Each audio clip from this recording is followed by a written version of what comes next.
아나니아에 대해서 오늘은 살펴보려고 합니다. 그동안 우리가 그 신약에 나오는 성경 인물들을 많이 찾아봤는데요. 거의 다 한 것 같더라고요. 그래서 누가 빠졌지 하고 보니까 유명한 사람 몇 사람 하고 그리고 아나니아가 빠졌더라고요. 지난번 우리 사도행전 강의할 때는 이 본문을 이 사울 중심으로 우리가 살펴봐서 오늘은 아나니아에 대해서 함께 좀 생각해 보려고 합니다. 내가 꼭 그 일을 해야 합니까? 이런 말 우리가 저는 자주 듣습니다. 여러분 이런 질문 해보신 적 있죠? 사역을 부탁받거나 어떤 책임 있는 일을 맡게 되었을 때 그런 말을 하지 않습니까? 목사님, 저 그런 거 못합니다. 저보다 더 잘하는 분 많잖아요. 지금 바빠서 죄송해요. 네. 우리가 흔히 하는 말이지만 가장 많이 듣는 말이기도 합니다. 직장에서 비슷한 일이 일어나기도 하죠. 어떤 집사님은 팀장으로 일하는데 업무 분장을 하다 보면 꼭 빠지려는 사람들이 있다는 겁니다. 그래서 누군가 중요한 회의를 준비할 때 다들 슬쩍 눈을 피합니다. 결국 집사님이 그 일을 팀장이다 보니까 다 떠안게 되는 거죠. 그때 사람들이 그럽니다. 팀장님 잘하시잖아요. 그 말이 되게 짜증나잖아요. 그죠? 잘하시잖아요. 이러면서 다들 이렇게 도망가려고 하지요. 그럴 때마다 집사님 마음에 드는 생각은 이것이었답니다. 이 일 내가 꼭 해야 되나? 다른 사람도 있잖아. 어떤 신입사원이 상사에게 물었습니다. 그 일 누가 해야 합니까? 회의실 정리, 커피 준비, 복사하기, 수리 요청과 같은 작은 일이었지만 묘하게도 아무도 자처하는 사람이 없었던 겁니다. 그래서 상사는 말없이 그를 바라보며 이렇게 말해 주었습니다. 그 일은 결국 누군가가 해야 하는 일이라면 그걸 본 사람이 하면 되겠지요. 그게 보이는 사람이 하면 되겠지요.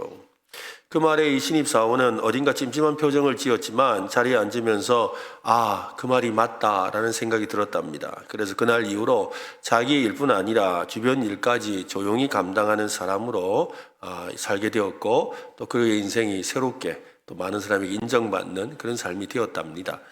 아무도 주목하지 않는 이 작은 순종, 하지만 그것이 누군가에게는 굉장한 용기가 필요하고 누군가에게는 신뢰를 주는 것이고 또 누군가에는 감동을 주기도 합니다. 하나님 앞에서도 우리는 아주 비슷한 반응을 보일 때가 많습니다. 하나님이 내게 어떤 일을 맡기실 때, 어떤 사람을 도우라고 하실 때, 또 복음을 전하라고 하실 때 우리는 조용히 고개를 돌리며 이렇게 속삭입니다. 아니 왜 나한테 그러세요? 왜 나한테 그러시죠? 왜 하필 접니까? 저보다 더 잘할 수 있는 사람 많잖아요. 그 일을 하다가 이거 잘못되면 어떡하려고요? 하나님 그건 저보다 더 신앙 좋은 분 시키세요. 오늘 본문에 등장하는 이 아나니아는 그런 질문을 던질 수밖에 없는 상황에 있었습니다. 그는 다메섹에 살고 있었고 사울이라는 이름을 모를 수 없는 상황이었죠. 사울 하면 다 알았거든요.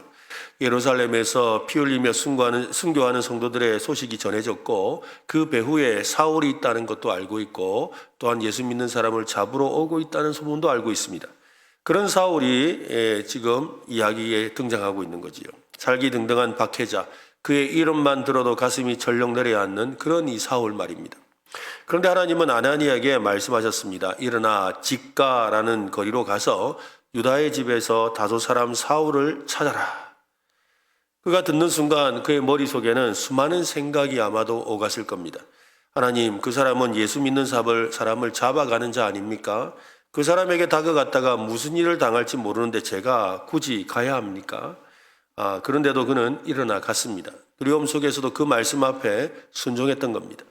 작은 한 걸음이었지만 그 한 걸음이 바울이라는 사도의 시작점이 되었고 세계 복음화의 문이 열리는 놀라운 열매로 이어졌습니다.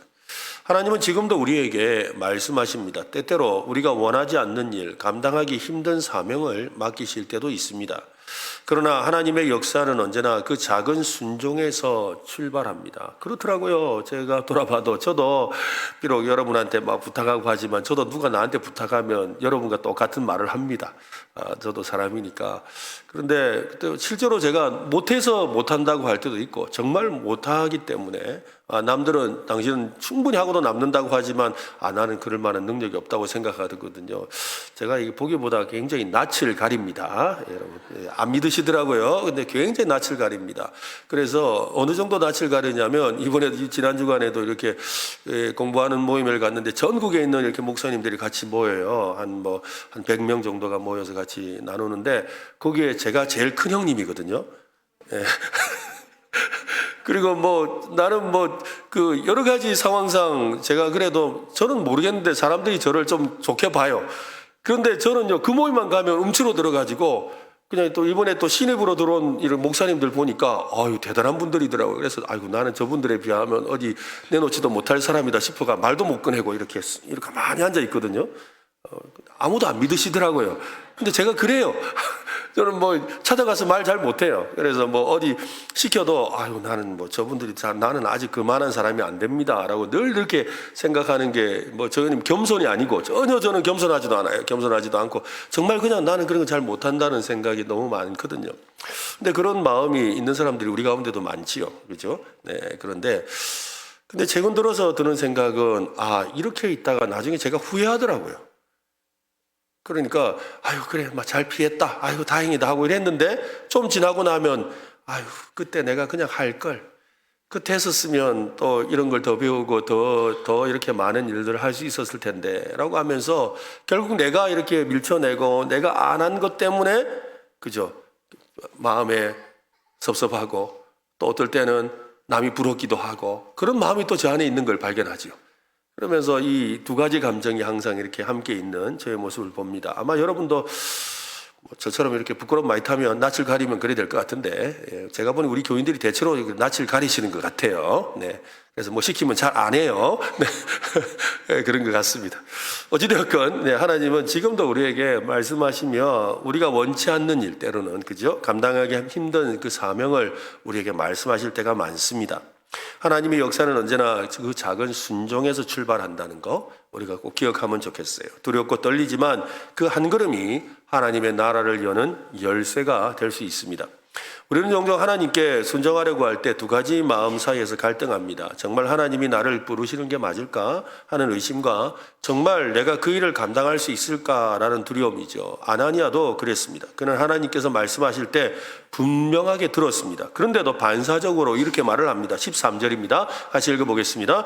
아나니아가 대답하되 주여 이 사람에 대하여 내가 여러 사람에게 듣사온즉 그가 예루살렘에서 주의 성도에게 적지 않은 해를 끼쳤다 하더니 이 말은 단순한 이 소문 전달이 아닙니다. 생명의 위협을 느낀 고백이죠. 아나니아의 마음은 복잡했을 겁니다. 사울은 단순한 죄인이 아닙니다. 그는 주님의 제자들을 잡아가고 회당마다 찾아가서 그 자기가 받은 위임장으로 신자들을 색출해내어서 잡아가려던 자였습니다. 그 사울을 찾아가서 직접 손을 얹고 기도하라는 하나님의 명령은 나 스스로 나 잡아가시오라고 하라는 거잖아요. 나 잡아가시오라고 하라는 거예요. 너무나도 위험하고 이해하기 어려운 말씀이었습니다. 아나니아가 느낀 두려움은 아주 합리적이지요. 하나님은 왜 굳이 그를 그곳으로 보내시려는 것일까요? 하나님이 직접 고치지 않고 왜 아나니아를 사용하시는 것이겠습니까?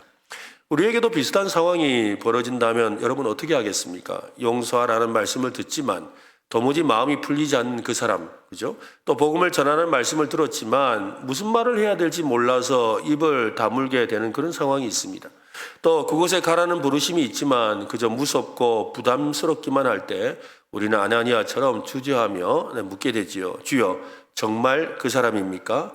정말 제가 그 일을 해야 합니까? 라고 말입니다. 이 말씀을 하다 보니까 옛날 생각이 납니다.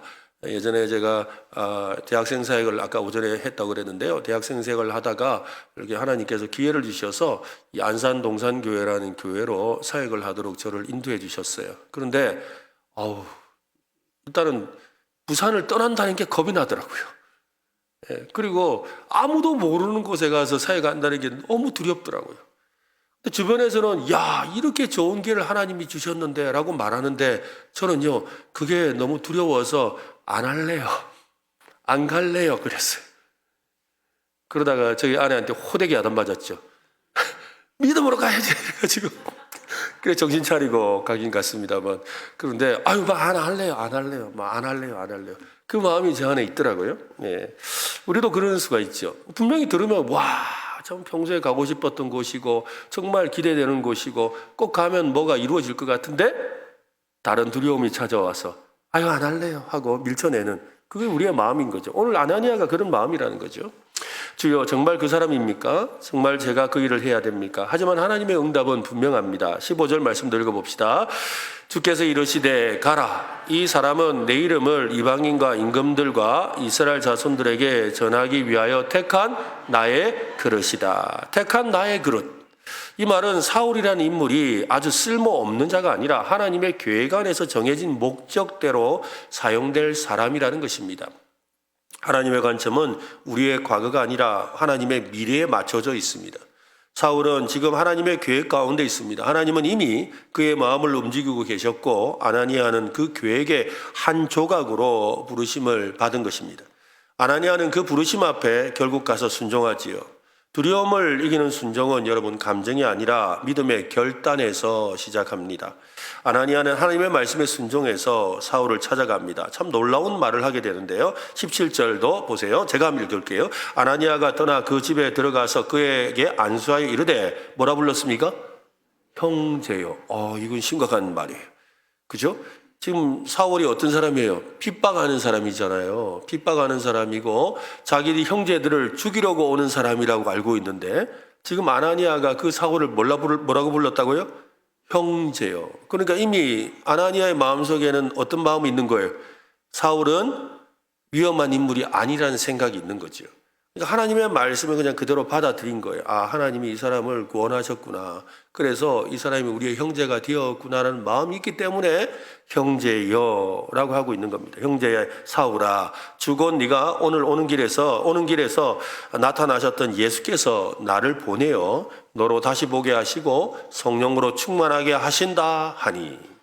형제 사울아, 주곧 내가 오는 길에 나타나셨던 예수께서, 놀랍게도 아나니아는 사울을 향해 처음부터 형제라고 부르고 있습니다. 그 말 한마디는 아나니아의 순종이 감정의 억제가 아니라 복음의 그 능력을 향한 믿음에서 비롯된 것임을 우리에게 보여줍니다. 그가 하나님의 말씀을 믿었기 때문에 두려움을 넘어서서 사랑으로 사울을 품을 수 있었습니다. 여러분, 우리도 종종 이 사울과 같은 사람을 마주해야 할 때가 있습니다. 가정에서 또 직장에서 또 심지어는 교회 안에서도 그렇지요. 내게 상처를 주었던 사람, 내가 이해할 수 없는 사람, 또 다가가기가 꺼려지는 사람들, 우리 앞에 그런 사람들이 놓여 있을 수가 있습니다. 그때 하나님은 우리에게 말씀하십니다. 가라, 내가 그를 사용하려고 한다. 너를 통해 내가 일하려고 한다 라고 말씀이시죠. 우리의 두려움은 너무나 현실적입니다. 그 사람이 또다시 나를 공격하면 어떡합니까? 그 사람이 나를 거절하면 어떡합니까? 그 사람이 오히려 내게 욕하면 어떡합니까? 내가 잘못하면 하나님의 이름이 욕되게 될 수도 있잖아요. 하나님은 우리보다 먼저 그 사람에게 일하고 계십니다. 우리를 그 과정의 한 조각으로, 우리를 하나의 도구로 사용하기를 원하시는 거지요. 하나님이 쓰시는 도구라는 것입니다. 우리는 그런 마음을 좀 가질 필요가 있는 것 같아요. 우리가 하나님이 쓰시는 도구다. 그래서 저는 한 번씩 그런 생각을 할 때가 있어요. 나는 하나님이 쓰시는 축구공이다. 축구공. 이 축구공이 잘해야 돼요. 그죠? 축구공이 다 이렇게 있는 대로 선수 가서 차는 대로 가줘야 되는 거지. 안 간다고 또 버텨보세요. 어떻게 해요? 하나님 발목 나갑니다. 그렇겠죠? 안 그렇게 해서 여러분 공이 그냥 차는 대로 오른쪽 차면 오른쪽으로 가고 왼쪽으로 차면 왼쪽으로 가고 프리킥을 하면 프리킥 떼고 코너킥을 하면 코너킥 가야지. 그냥 안 가겠다고 버텨보세요. 어떻게 되겠어요? 안 되는 거예요. 우리는 하나님이 쓰시는 공에 불과한 거죠. 하나님 우리를 통해서 그래서 골대 안으로 들어가는 공, 그죠? 그게 바로 우리의 모습이라는 거죠. 그처럼 하나님은 우리를 그런 도구로 사용하셔서 하나님의 일을 이루려고 하신다는 겁니다. 하나님은 우리를 통해서 그 놀라운 일을 계획하고 계시는데 그때 우리가 기쁨으로 순종할 수 있기를 바랍니다. 그렇습니다. 우리가 할 일은 계산이 아니라 신뢰하는 것입니다. 때로는 눈물을 흘리며 때로는 떨리는 발걸음으로, 그러나 결국은 주님이 말씀하시면 가겠습니다 라는 결단이 필요합니다. 우리는 아나니아처럼 위대한 사도를 세우는 자리는 아닐지라도 사울이 바울이 되기까지 기도하고 손을 얹어 기도해 줄 누군가가 되어야 합니다. 아나니아의 이름은 성경에 그 뒤로 다시 등장하지 않습니다. 오늘 사도행전 9장에 나온 뒤로 더 이상 나타나지 않아요. 그 한 번의 순종이 하나님의 큰 그림의 결정적인 도구가 되었습니다. 우리는 이 말을 기억해야 합니다. 두려움 속에서도 순종할 때 하나님의 위대한 일이 시작된다. 오늘도 주님은 우리를 통해서 누군가의 눈을 열게 하려고 하십니다. 주님이 말씀하시죠. 가라. 내가 그를 준비했다. 이제는 네 차례다. 우리 지난 주간에 우리 교회에서 많은 일꾼들이 세워졌는데 두렵고 떨리는 마음들이 다 있습니다. 여러분 그 마음을 가지고 순종하고 나아가시기를 바랍니다. 뿐만 아니라 우리 모든 성도들도 우리에게 맡기신 그 일을 그런 마음으로 행해야 하는 것입니다. 일을 하다 보면 두려움이 있고 또 상처도 있고 또 괴로움도 있고 또 후회도 있죠. 그러나 그 모든 것을 뒤로하고 주님의 말씀에 순종하는 저와 여러분 되시기를 바랍니다. 두 번째로 말씀의 귀를 기울인 아나니아입니다. 우리가 신앙생활을 하며 자주 듣는 말이 있죠. 하나님의 음성에 귀를 기울이세요. 하나님의 음성에 귀를 기울이세요. 그런데 마음속에 한 가지 의문이 항상 있지 않습니까? 어떤 의문입니까? 근데 하나님의 음성을 어떻게 듣는데? 이게 궁금하거든요. 여러분은 안 궁금하세요? 다 들으시는구나. 저는 잘 못 들어가지고 늘 이게 궁금했어요. 하나님의 음성을 어떻게 듣지? 하나님의 음성을 또 들었다 하는데 어떻게 들은 거야? 저는 이게 너무 궁금하기도 하고 답답하기도 했어요. 여러분, 하나님이 지금 나에게 뭐라고 말씀하실까라는 생각도 하게 됐죠. 혹시 여러분 그런 고민을 하고 있다면 오늘 본문에서 하나님은 아나니아에게 직접 말씀하시는 것을 우리가 볼 수 있습니다. 10절인데요. 같이 한번 읽어보겠습니다. 시작. 그때 다메섹이 아나니아야 라고 하는 제자가 있더니 주께서 환상 중에 불러 이르시되 아나니아야 하시거늘 대답하되 주여 내가 여기 있나이다 하니 이 장면을 읽을 때마다 아주 흥미로운 점이 있습니다. 하나님은 갑자기 어떤 추상적인 계시나 큰 불 가운데 말씀하지 않으셨다는 겁니다. 그냥 아나니아의 이름을 부르셨습니다. 아나니아야, 이 한마디가 전부였습니다. 그 한마디에 아나니아는 반응하지요. 주여, 내가 여기 있습니다. 이 고백은 단지 위치 확인이 아닙니다. 하나님, 제가 당신의 말씀을 듣고 있습니다. 제가 준비되어 있습니다. 당신의 음성에 순종할 준비가 되어 있습니다. 라는 뜻입니다. 이게 참 중요해요. 하나님의 음성을 듣는 그 첫 번째는 준비되어 있어야 돼요. 한번 해볼까요? 준비되어야 듣는다. 네, 어떤 준비요? 들을 준비가 되어 있어요. 들을 준비. 그래서 예수님도 들을 귀 있는 자는, 우리가 주님의 음성에 순종할 준비가 되어 있으면 주님 말씀하세요. 주의 종이 듣겠습니다. 주님 말씀하세요. 요거가 여러분 잘 한번 뉘앙스를 잘 한번 구분해 보세요. 네, 자꾸 이렇게 말을 하는 건 오늘 우리가 미역국을 너무 맛있게 먹었기 때문에 졸릴까봐 말씀드리는 거예요. 여러분, 주님 말씀하옵소서 제가 듣겠습니다. 말씀해 보세요라고 하는 것과 말씀해 보소. 이 두 개의 느낌을 아시겠어요? 말씀해 보세요. 말씀해 주세요 하는 것 같고 말해 보소. 다 듣는 거예요. 근데 뭐예요? 하나는 뭐예요? 처음에 거는 듣고 내가 따르겠습니다. 그러니까 말씀하세요 라는 의미지만 말해보소 이 말은 어디에 있는 거예요? 일단 말해보세요. 내가 들어보고 내가 판단할게 이거잖아요. 분간이 안 됩니까? 다시 할까요? 예? 분간이 되죠? 예. 이거 다른 거예요. 다른 문제예요. 그러니까 말씀하옵소서 이 말에서 이미 뭐예요? 내가 순종하겠습니다. 예, 말씀만 하십시오. 네, 바로 가겠습니다. 이런 마음과 마음 말해보세요. 들어보고 이거 다른 문제거든요. 그러니까 우리가 하나님 앞에서 어떤 마음의 태도로 말씀을 들으려고 하는가 이것이 참 중요하다는 거지요. 그렇습니다. 하나님께 늘 귀를 기울이며 이 아나니아가 살았다라는 증거지요. 놓쳐서는 안 되는 중요한 사실이 있습니다. 아나니아는 어떤 영적인 거장이나 예언자가 아니었다는 점입니다. 그는 다메섹에 있는 제자일 뿐이었습니다. 그런데도 하나님은 그에게 말씀하셨습니다. 왜일까요? 그는 말씀에 귀를 기울이는 사람이었기 때문입니다. 말씀에 귀를 기울인다? 여러분, 첫 번째는 하나님 말씀, 설교 말씀에 귀를 기울이는 거예요. 그리고 또 뭐예요? 우리가 성경을 읽으면서 하나님 말씀에 귀를 기울이는 거예요. 그때 하나님의 음성이 들려요. 아멘을 해야 돼요, 이때는. 하나님의 음성이 들린다고요. 예. 요 신비한 경험을 해야 돼요. 신앙생활은 여러분 신비로운 거예요. 신앙생활은 신비로운 거예요. 요걸 들어야 이 신비로운 음성을 들어야 우리 믿음이 흔들리지 않는 거예요. 예? 확신이 생기고 용기가 생기고 담대함이 생기는 거예요. 여러분 그 음성을 들으시기를 바랍니다. 그죠? 놓쳐서는 안 되는 중요한 사실은 바로 거기에 있다는 거예요. 오늘날 우리는 얼마나 말씀을 듣는 자리에 서 있습니까? 묵상이나 예배나 또 기도 중에 우리는 너무 많은 생각과 바쁨에 시달립니다. 말씀을 듣는 자리는 조용한 공간이 아니라 마음의 태도에서 시작합니다. 아무리 복잡한 삶을 살아도 주님의 음성을 듣겠다라는 결단이 있다면 하나님은 말씀하시고 우리는 듣습니다. 하나님은 아나니아에게 매우 구체적으로 말씀하시는데요. 12절입니다. 같이 읽겠습니다. 그가 아나니아라 하는 사람이 들어와서 자기에게 안수하여 다시 보게 하는 것을 보았느니라 하시거늘. 하나님의 지시가요 너무 구체적이에요. 거리, 사람 이름, 장소, 사울의 현재 상태, 아나니아가 해야 될 행동까지 모든 것을 세밀하게 알려주세요. 설교 준비하다 보니까 그 생각이 났어요. 뭐가 생각이 났느냐면 우리 아까 그 오전에 제가 그 조지아 선교사님 이야기했잖아요. 광고 시간에 했잖아요. 네? 조지아 선교 심홍진 선교사님. 이 심홍진 선교사님은 제가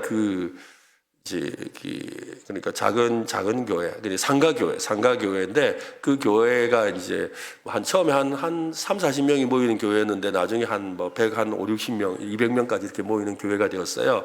근데 그때 제가 그 교회에서 청년부 사역을 했거든요. 청년부 사역, 대학생 청년 사역을 하면서 또 교회가 어려우면 제가 유치부 설교도 하고 또 유전부 설교도 하고 중등부 설교도 하고 올라운드 플레이어 다 해야 되는, 그리고 또 필요하면 이제 화장실 이렇게 타일도 제가 다 바르고 별일을 다 하는, 진짜 온갖 일을 다 하는 이제 그런 이 교회였어요. 왜냐하면 그 담임 목사님이 제 은사 목사님이셔가지고 저는 그분의 제자죠. 그래서 오래도록 관계하고 있어서 그 교회에서 그렇게 섬겼어요. 근데 그 섬길 때 이 심홍진이라는 이 청년을 만났어요. 오늘 어디서 이렇게 왔는데 이 친구 그 고향은 사량도, 남해 사량도. 사량도 아시죠? 몰라도 되는 섬이에요. 그래 그 사람에서 왔어. 근데 그래 왔는데 이 친구가 이제 왔는데 그때는 교회가 아주 크지가 않을 때여가지고 그때 한 5, 60명 모일 때였던 것 같아요. 그러다 보니까 연말 연초가 되면 전 교인 기도 제목을 이렇게 기도 책을 만들어요. 전 교인이 기도 제목을 이렇게 다 이렇게 쓰거든요. 써서 이렇게 그걸 전 교인이 함께 한 책을 만들어 가지고 1년 동안 그걸 가지고 기도해요. 근데 한날 우리 집사님들이 막 웃고 있는 거예요. 그래서 뭔데요? 이러고 갔더니 보니까 우리 심홍진 청년, 그 청년이 기도 제목을 쓰던 거예요. 써놨는데 뭐라고 써놨냐면 저 신앙적인 게 굉장히 많이 적혀 있는데 그건 하나도 지금 기억이 안 나요. 딱 하나 기억나는 게 있는데 뭐냐면 믿음 좋은 자매를 주세요. 믿음 좋은 자매를 주세요. 그리고 키 167 이상. 쓰란 거예요. 자기 키가 크거든, 저만이 키가 크거든요. 그러니까 이제 아마 자매도 키가 커야 된다고 생각했나 봐요. 그러니까 그걸 보고 집사람들이 깔깔깔 넘어가고 막 그랬어요. 그러면서 아이고 이랬는데, 어휴 세상에. 나중에 선교사가 되고 나서 제가 한 10몇 년 만에 이제 선교사가 되고 나서 만났어요. 만났는데 그날 우리 발표하신 분이 그 부인 선교사님이잖아요. 키가 167이더라고. 할렐루야. 이게 내가 깜짝 놀라가지고 그래 내가 딱 만나는 순간에서 야, 네 기도 응답 받았네. 그러니까 아이 목사님 맞습니다. 그러더라고. 맞다니까. 여러분 세상의 내상회가 여러분에도 해당합니다. 이처럼 하나님께서 우리를 향해서 하시는 일은 구체적이고 정확하세요. 아멘. 그래서 아나니아가 해야 할 행동까지 하나님이 세밀하게 말씀해 주시는 거죠. 우리를 향한 계획을 어설프게 말씀하지 않으신다는 겁니다. 우리가 듣기만 하면 순종할 길을 알게 하십니다. 우리는 여기서 질문할 수 있습니다. 왜 하나님은 직접 사울을 고치지 않으시고 아나니아를 통해 일하셨을까요? 그 이유는 아주 단순합니다. 하나님은 우리가 하나님의 일에 동참하기를 원하시기 때문이죠. 우리가 하나님의 일에 참여하기를 원하세요. 하나님은 아나니아의 신앙을 키우고 또한 그를 복음의 위대한 전환점을 만들고자 하셨던 거예요. 그를 통해서. 말씀을 듣는다는 것은 단지 하나님의 뜻이 무엇인지를 아는 것에서 멈추지 않습니다. 그 말씀 앞에 멈추고 귀를 기울이고 그 말씀이 나를 움직이도록 맡기는 것이지요. 우리는 얼마나 말씀에 귀를 기울이고 있습니까? 말씀이 없는 기도는 일방적인 대화가 되고 말씀을 듣지 않는 삶은 향방이 없는 항해와 같습니다. 우리가 하나님의 뜻을 구한다면서 실제로는 그 음성에 관심을 두지 않는 경우가 많습니다. 그저 내 계획에 하나님의 도장을 받고 싶은 마음은 없는지 우리 스스로 돌아보아야 합니다. 어느 선교사님의 이야기입니다. 아프리카의 한 오지에서 사역을 하고 있었는데요. 어느 날 묵상 중에 이사야 6장 8절 말씀이 떠올랐어요. 내가 누구를 보내며 누가 우리를 위하여 갈꼬. 그는 마음속으로 대답했습니다. 제가 여기 있나이다. 나를 보내소서. 그 기도 후에 자신의 사역지를 옮겨야겠다고 확신이 하게 되었고 실제로 그 후에 수많은 사람이 복음을 듣고 주님께로 돌아오는 열매가 맺혔다고 합니다. 한 구절의 말씀이 그의 마음을 흔들었고 그 말씀에 귀를 기울인 그의 순종이 열방을 향한 복음의 통로가 된 것입니다. 하나님의 말씀은 여러분 살아 있습니다. 운동력이 있습니다. 문제는 그 말씀이 들리는가가 아니라 내가 들은 말씀을 듣는 나의 자세에 있다라는 것 여러분 기억하시기를 바랍니다. 아나니아는 들었습니다. 그리고 들은 것을 마음에 담았습니다. 두려움도 있었고 의문도 있었지만 그 말씀을 외면하지 않았습니다. 그는 기도하는 중에 하나님의 음성을 들었고 그 음성을 따라 순종의 걸음을 떼었습니다. 우리도 그렇습니다. 기도 중에 말씀에 귀를 기울일 때 하나님은 구체적으로 말씀해 주세요. 말씀 없는 기도에서 벗어나 말씀에 집중하는 기도자가 되어야 합니다. 말씀을 붙드는 삶이야말로 혼란한 세상 속에서 길을 잃지 않는 가장 확실한 방법입니다. 지금 우리에게 필요한 것은 더 많은 정보나 기발한 전략이 아니라 하나님의 말씀에 귀를 기울이는 마음, 그리고 들은 말씀 앞에 서는 순종입니다. 여러분, 이 일에 힘쓰시기를 바랍니다. 순종의 열매를 그는 아나니아는 봅니다. 순종의 걸음은 때때로 두렵고 때로 고독하지만 그 순종은 헛되지 않습니다. 아나니아의 이 이야기는 그 사실을 너무나 분명히 보여줍니다. 그는 두려움을 무릅쓰고 사울을 찾아갔고 하나님이 지시하신 대로 손을 얹고 기도했습니다. 그 결과는 놀라웠습니다. 17절과 18절을 보세요. 아나니아가 떠나 그 집에 들어가서 그에게 안수하여 이르되 형제 사울아 주곧 내가 오는 길에서 나타나셨던 예수께서 나를 보내어 너를 다시 보게 하시고 성령으로 충만하게 하신다 하니 18절 같이 읽겠습니다. 즉시 사울의 눈에서 비늘 같은 것이 벗어져 다시 보게 된지라 일어나 세례를 받고 그렇습니다. 단지 눈을 뜬 사건이 아닙니다. 하나님의 복음 사역이 드디어 이방 선교라는 지평으로 확장되는 역사적인 순간입니다. 만약 이때 아나니아가 실수입니다. 주님, 그건 제 사명 아닌데요. 난 기도하는 건데요. 너는 지금 말씀 가르치는 건데요. 하고만 했다면 물론 하나님은 다른 사람을 통해서라도 사울을 회심시키셨을 겁니다. 아나니아의 작은 순종을 통해 사울은 눈을 떴고 세례를 받았고 성령 충만함을 경험했습니다. 사울의 인생이 완전히 뒤바뀌는 전환점이 바로 아나니아의 순종을 통해 이루어졌다는 거죠. 아나니아는 거창한 일을 하지 않았습니다. 단지 말씀대로 찾아가서 말씀대로 기도했을 뿐입니다. 그러나 하나님은 그 작은 순종을 통해 위대한 일을 이루셨습니다. 여러분 한번 생각해 보세요. 아나니아의 이 순종이 없었다면 바울은 없어요. 아나니아의 순종이 없었다면 선교 1차, 2차, 3차 선교 여행도 없습니다. 아나니아의 순종이 없었다면 로마서도 쓰이지 않았을 거예요. 아나니아의 순종이 없었다면 고린도 전후서 못 썼습니다. 에베소서 당연히 못 썼죠. 빌립보서 절대 못 씁니다. 신약 성경에 수많은 그 바울 서신 없다 이 말입니다. 아나니아가 없었다면 예루살렘에 복음은 머물렀을 겁니다. 아나니아가 없었다면 로마의 복음이 전해지는 것은 꿈도 꾸지 못했을 겁니다. 아나니아가 없었다면 지금 우리도 이 자리에 있지 못할 겁니다. 그 모든 복음의 역사의 물줄기가 아나니아의 순종에서 시작되었습니다. 우리는 때로 이런 생각을 합니다. 내가 하는 이 작은 순종이 과연 무슨 의미가 있을까? 기도하는 이 시간이, 성경 한 장을 읽는 이 시간이 한 영혼에게 다가가는 이 말 한마디가 과연 어떤 열매로 이어질까? 그러나 복음은 그렇게 자라고 그렇게 열매를 맺습니다. 참 보잘것없어 보이는 그 작은 하나의 순종과 헌신을 통해 놀라운 하나님의 역사가 일어납니다.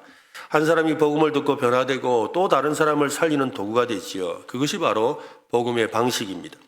씨앗처럼 보잘것없는 행동이 하나님의 손에 붙들릴 때 나무가 되고 숲이 되는 것입니다. 우리의 순종이 당장은 보이지 않을 수 있습니다. 그러나 하나님의 계획 안에서는 그 순종이 누군가의 인생을 여는 열쇠가 될 수 있다는 것 여러분 기억하시기를 바랍니다. 누군가의 눈을 뜨게 하고 누군가를 성령 충만하게 하고 또 누군가가 또 다른 수많은 영혼에게 복음을 전할 수 있는 기회를 준다라는 것입니다.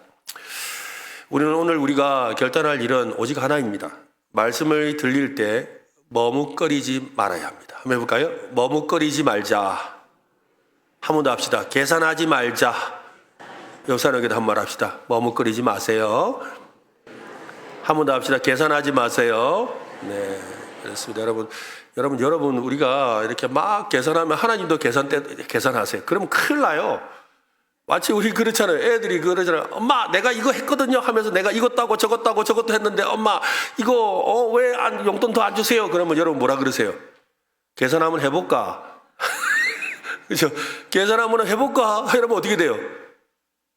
큰일 나죠. 야, 네 밥 먹은 거 얼마씩 계산해볼까? 네 신발 사준 거 계산해볼까? 이러면 큰일 나는 거예요. 마찬가지인 거죠. 하나님이 우리에게 말씀하시는데, 이거 뭐 계산을 해보면 이게 되겠나, 안 되겠나? 그때 하나님이 말씀하신다 이거예요. 우리 같이 계산기 뚫어볼까? 하면 큰일 나는 거예요, 여러분. 큰일 난다고요. 여러분, 다시 한 번 더, 옆 사람에게 머뭇거리지 맙시다. 계산하지 맙시다. 네. 우리 주님 제가 여기 있습니다. 말씀하시면 순종하겠습니다. 라고 고백하는 우리 모두 되시기를 바랍니다. 그렇습니다. 여러분 그 고백 하나면 돼요. 그 고백 하나만 하면 그 다음부터 하나님이 알아서 하시는 것 같아요. 이 고백하기까지가 어려워요. 이 고백만 딱 하고 나면 일단요 속이 후련해요. 제가 너무 깊은 영적인 세계를 말하니까 여러분이 잘 이해를 못 하시더라고. 막 순종하기 힘들고 어려울 때 막 이러면서 뭐 안 돼요 이러다가 제가 하겠습니다. 딱 하고 나면 얼마나 마음이 편한지 몰라요. 이 표정은 모른다는 표정입니까? 안다는 표정입니까? 안다는 거죠, 그렇죠? 네, 마음이 편해. 근데 그렇게 고백하고 나면 그때부터 그 전까지는요, 막 내가 이거 뭐 어떻게 하지? 이거 어떻게 해내지? 이게 복잡한데 이거 내가 괜히 맡아가지고 이거 하고 막 생각이 복잡했어요. 그런데 주님 내가 하겠습니다 하고 나면 길이 그냥 쫙 열려 있어요. 왜? 하나님이 하시거든요. 하나님이 우리를 그저 우리를 함께 쓰시고 싶어 하시는 거예요. 이 사실을 알아야 돼요. 이게 얼마나 기쁜 일인지 알아야 돼요. 그래서 하나님이 나를 사용해 주시는 것이 얼마나 기쁘고 감사한지 깨닫게 되는 거예요. 나는 능력도 없고 재주도 없고 뭐 가진 것도 없는데 하나님이 오늘도 나를 들어서 쓰신다니 감사할 일이죠. 네. 그때 하나님의 영광이 나타나는 거예요. 여러분의 순종이 누군가를 사울을 바울로 바꿉니다. 여러분의 손이 하나님의 손이 되어 세상을 어루만집니다. 오늘 그 작은 순종을 통해서 그 작은 발걸음이 하나님의 큰 역사가 되는 열쇠가 될 수 있기를 예수님의 이름으로 축원합니다.